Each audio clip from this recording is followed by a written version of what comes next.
व्यक्तिगत प्रश्न किसी से, साधु संतों से नहीं पूछना चाहिए। अपना अपना प्रारब्ध सब भोग रहे हैं, ऐसा प्रश्न करो जिससे सबका हित हो,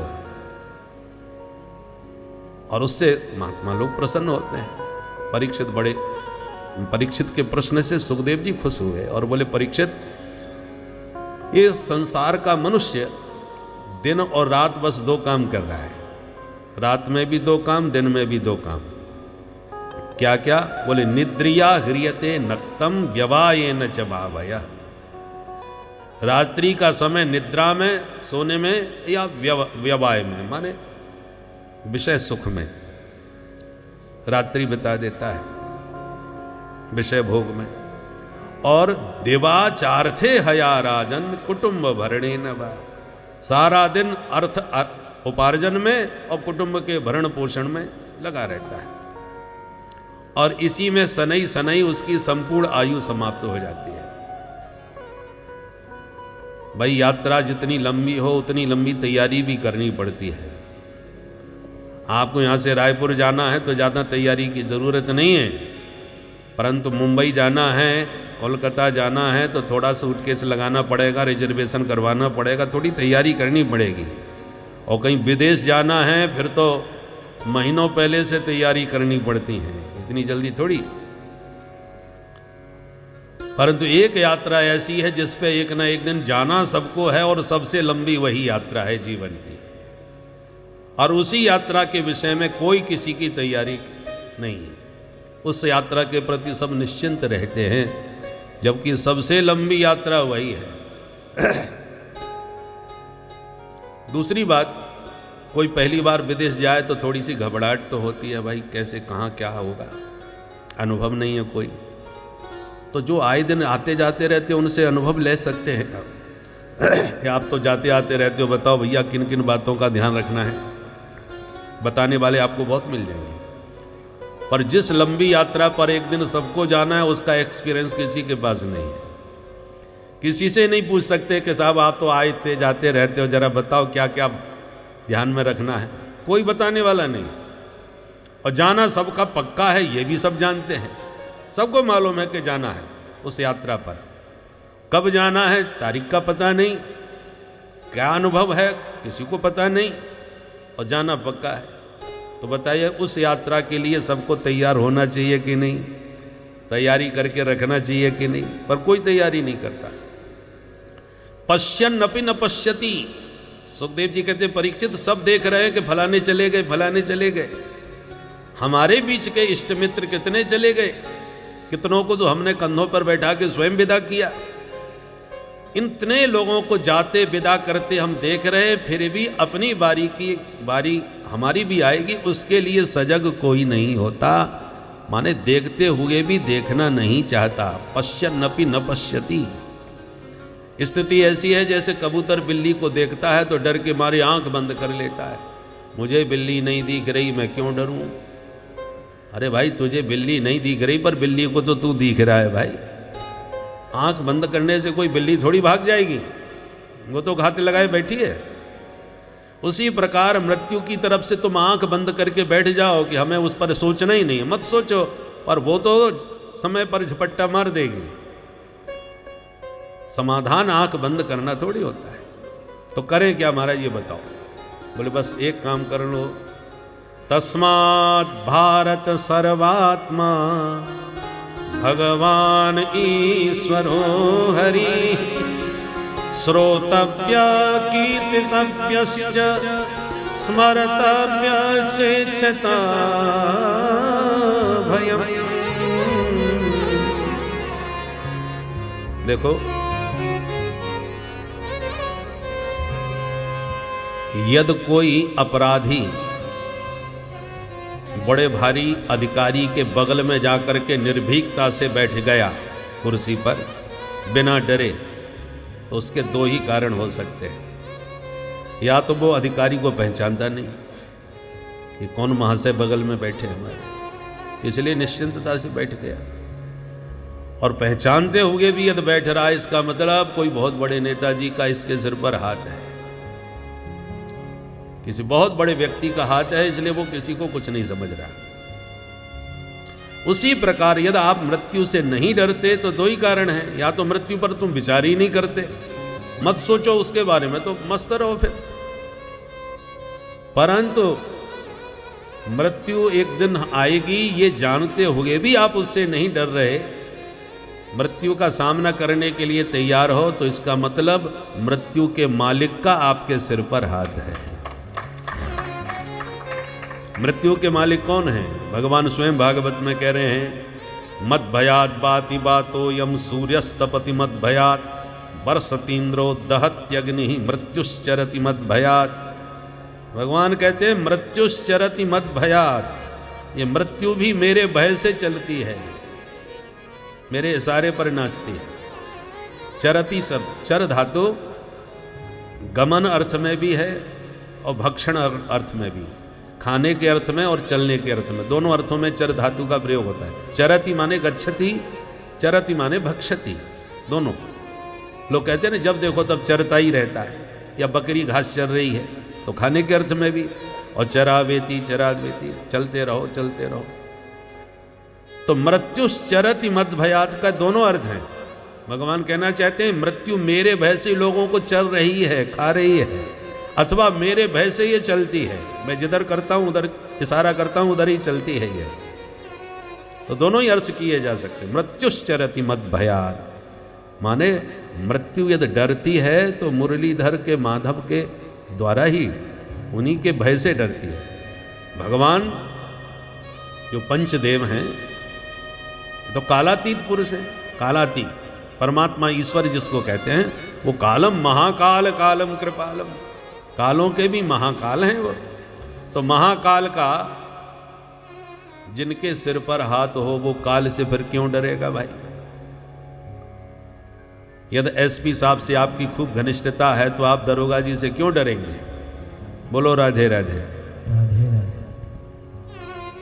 इसलिए ध्रुव जी के सामने जब उनकी उम्र पूरी हुई तो मृत्यु देवता प्रकट होकर के पधारे कि भैया समय पूरा हो गया, आप चलिए। और विमान खड़ा है लेने के लिए, और विमान पर चढ़ नहीं पा रहे थे ध्रुव जी महाराज, क्योंकि अलौकिक विमान था तो लौकिक जगत का स्पर्श नहीं कर सकता था, धरती से ऊपर था। कोई भी अलौकिक वस्तु या कोई भी अलौकिक देवता जो है वो कभी भूमि का स्पर्श नहीं करते, ये उनकी पहचान है। कोई दिव्य देवता है तो उसकी पहचान क्या है? उसका स्पर्श धरती से नहीं होगा। तो विमान अलौकिक था, अब इतने ऊपर था कि पहुंच नहीं पा रहे थे, बैठ नहीं पा रहे थे। पार्षद कह रहे थे आओ विमान में, तो क्या करें? मृत्यु देवता बोले सरकार शरीर ऐसे कैसे जा रहे हो, ये मृत्यु लोक है, हमसे मिलके ही जाओ। तो ध्रुव जी बोले इधर आओ, और ध्रुव जी ने आके विमान के पास मृत्यु देवता को बैठाया और पट्टे से उनके सिर पर पैर रख करके छलांग मार के विमान में बैठ गए। मृत्योर मूर्धनि पदम दत्वा आरुरोहाद्भुतम गृहम। मतलब क्या है? मृत्यु जो किसी की नहीं सुनती, समय पूरा हुआ पकड़ के ले जाती है। अपराधी है, वारंट निकल गया तो पुलिस वाले घसीट के ले जाएंगे आपको पकड़ के, वारंट है उनके पास। परंतु यदि आप प्रभावशाली हैं तो वारंट भी यदि हो पुलिस वालों के पास तो फिर भी निवेदन ही करते हैं कि भाई साहब चलो तो अच्छी बात है, क्या करें, ऊपर से हमको आदेश मिला है इसलिए ले जाना पड़ रहा है, हमारी क्या हम सामर्थ्य जो आपको छू सके, निवेदन करना पड़ता है। तो मृत्यु देवता साक्षात ध्रुव जी से निवेदन किए कि महाराज समय पूरा हो गया, अब चलिए मुझे स्वीकार कर लीजिए। अनुग्रह करके ध्रुव जी ने स्वीकार किया। मृत्यु की सामर्थ्य नहीं थी जो ध्रुव जी को पकड़ लेती। यह है भगवत भक्ति का प्रभाव। भक्त का मृत्यु भी कुछ नहीं बिगाड़ सकती। भक्त स्वयं स्वेच्छा से मृत्यु को स्वीकार करता है, क्योंकि मृत्यु भगवान का एक विधान है, मृत्यु लोक का विधान है। कोई भी सज्जन पुरुष कानून का उल्लंघन नहीं करेगा, वो कानून का सम्मान करेगा, चाहे वो कितना भी प्रभावशाली हो। यदि उसमें सज्जनता है, मानवता है, तो वो कानून का सम्मान करेगा। इसलिए भक्त मृत्यु को भगवान का विधान मान के स्वीकार करता है। मृत्युश्चरत मद भयात, क्योंकि मृत्यु जानती है कि इसके ऊपर किसका हाथ है। जिससे मृत्यु डरती है उसका हाथ जिसके सिर पर है तो मृत्यु उससे भी दूर रहती है। इसलिए परीक्षित, उस परमात्मा से अपना संबंध जोड़ो तो तुम्हारे भीतर से मृत्यु का भय अपने आप भाग जाएगा। अब प्रश्न उठता है संबंध जोड़े कैसे? तो 3 उपाय बताए। श्रोतव्य, कीर्तितव्य, स्मरतव्य। सबसे पहले श्रवण करो, क्योंकि जब तक सुनोगे नहीं, उसके बारे में जानोगे नहीं, तब तक उससे प्रेम होगा कैसे? किसी भी महापुरुष से प्रेम तभी होता है जब उसके व्यक्तित्व का हमें पता हो, उसकी महिमा, उसके प्रभाव का पता चले, तभी तो प्रेम होगा। जाने बिनु न होए प्रतीति, जाने बिनु न होए प्रतीति, बिनु प्रतीत होए नहीं प्रीति, बिनु प्रतीत होए नहीं प्रीति, जाने बिनु न होए प्रतीति, जाने बिनु न होए। बिना जाने प्रेम नहीं होता, जानकारी श्रवण से मिलेगी। तो जो भगवत प्रेमी रसिक जन हैं उनके संपर्क में आओ और उनसे भगवान के गुणानुवाद श्रवण करो। प्रथम भगति संतन कर संगा, दूसरी रति मम कथा प्रसंगा। संत ही सुनाएंगे भगवान के चरित्र, भक्ति ही सुनाएंगे। इसलिए पहले भक्तों का संग करो, संतों का संग करो और उनके द्वारा फिर भगवान के गुणानुवाद श्रवण करो। संगत की रंगत अपने आप आती है। अच्छा महाराज, तो ये बताओ भगवान का ध्यान कैसे करना चाहिए? उपाय 3 बताए। पहले श्रवण करो, फिर भगवान के गुणानुवाद का गायन करो, कीर्तन करो। कीर्तन का मतलब केवल झांझ मजीरा बजा करके गाना ही नहीं होता। कीर्तन शब्द का मतलब है कीर्ति का वर्णन, भगवान की कीर्ति का वर्णन। हम जो कथा कह रहे हैं ये कीर्तन है। इसलिए नवदा भक्ति में कीर्तन के परम आचार्य कौन हैं? सुखदेव महामुनि कीर्तन के आचार्य हैं, क्योंकि इनसे बढ़िया कथा भगवान की कोई सुना नहीं सकता। इसलिए सुखदेव जी कीर्तन के आचार्य हैं। माने कीर्ति का येन केन प्रकारेण वर्णन करना, यही कीर्तन है। अब तुम गद्य में कथा कह के सुनाओ या पद्य में किसी भजन आदि के द्वारा, पद पदावलियों के द्वारा गाओ, सब कीर्तन है। तो पहले श्रवण करो, महिमा का ज्ञान हो जाए तब कीर्तन करो, माने दूसरों को भी भगवान के गुणानुवाद सुनाओ। और जब श्रोता वक्ता कोई ना दिखे तब स्मरतव्य, पर एकांत में बैठ के स्मरण करो, ध्यान करो। ध्यान कैसे किया जाता है? बोले पहले 4 बातों का अभ्यास करो। जितासनो जित श्वासो जित संगो जितेंद्रिय। पहले आसन की सिद्धि होनी चाहिए। एक आसन पर बैठने का खूब अभ्यास बनाएं, उस पर भी रीढ़ की हड्डी जितनी हो सके एकदम सीधी हो, तब ध्यान बढ़िया लगेगा। दूसरी बात,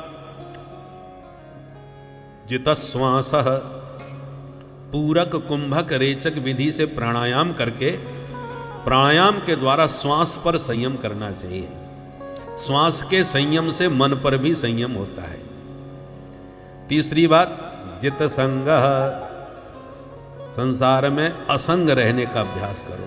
असंग का मतलब एक होता है साथ, एक होता है संग। हम लोग सब साथ साथ बैठे हैं, परंतु 4 घंटे बाद कोई मिलके कहे कि महाराज जी पहचाना, तो हम कह सकते हैं कि भैया हम नहीं पहचाने। और वो तर्क दे कि हम 4 घंटे तुम्हारे सामने बैठे रहे फिर भी नहीं पहचान पाए, तुम्हारे बगल में ही बैठे थे।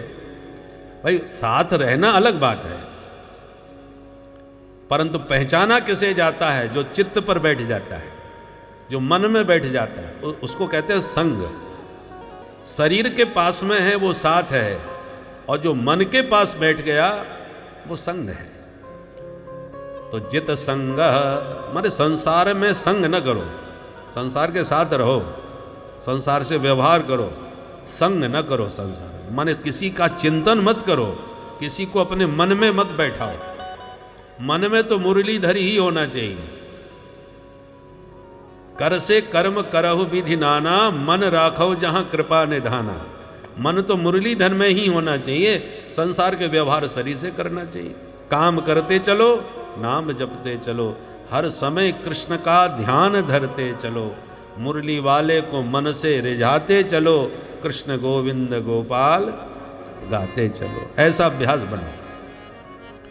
पुराने जमाने में माताएं जब पनघट से पानी भर के लाती थीं तो घट के ऊपर घट 3-4 इकट्ठे कर रखती थी, देखा होगा आपने। और साथ में कोई बच्चा छोटा है तो उसको भी बगल में लेके जाती थी गोदी में। तो घट पर घट भी रखा है और बालक बगल में दबा है, उसको संभाले हुई हैं और आपस में बातें करती जा रही हैं, ताली बजा के हंसती जा रही हैं। अब वो देवी चाहे वो बालक को संभाले चाहे वो किसी से बातें करे, परंतु उसका चित्त घट पर ही होता है कि इसका बैलेंस ना बिगड़ जाए, नहीं तो गिर जाएगा।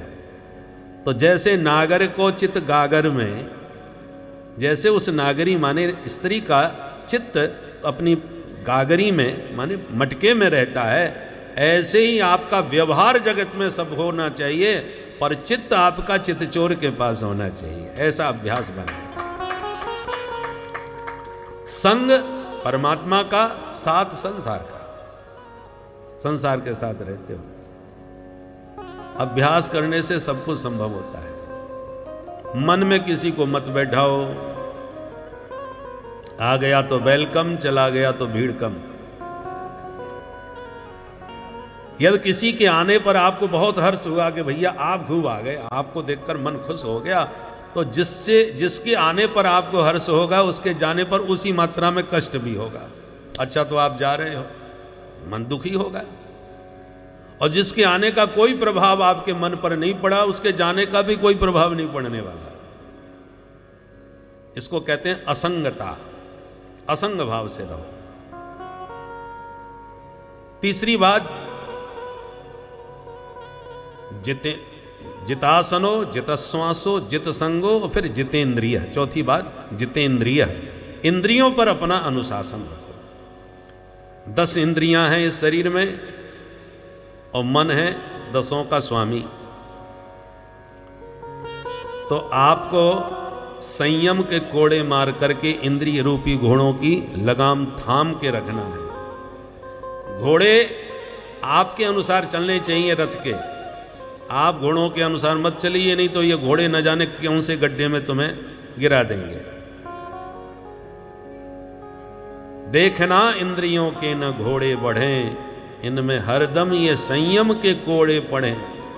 अपने रथ को सुमार्ग लगाते चलो, कृष्ण गोविंद गोपाल गाते चलो।